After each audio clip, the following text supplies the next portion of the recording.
जहिया से देखल बा भइल बेचैन दिनवा के छोरा राते खुला रहे नयन नयन जहिया से देखल बा भइल बेचैन दिनवा के छोरा राते खुला रहे नयन कटता में घूरी तोहरा घर के रोजाना है ये पीती हो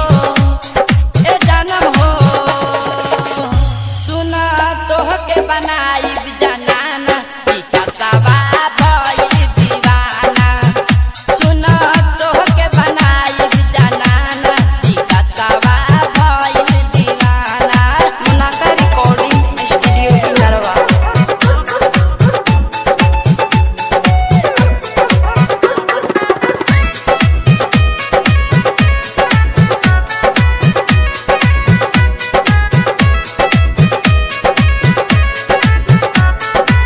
म्यूजिक डायरेक्टर डीजे सदाब से नहीं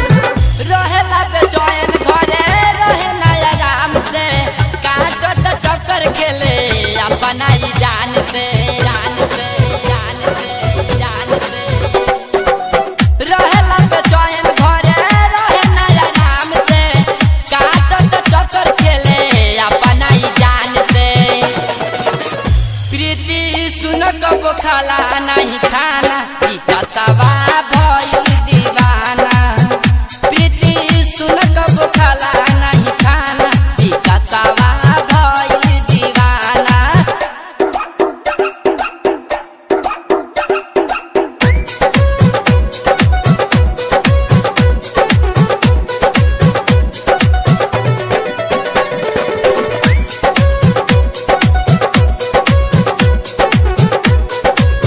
म्यूजिक डायरेक्टर डीजे सदाब से नहीं बिट्टू बिहारी केतनो ओकरा के मनावेला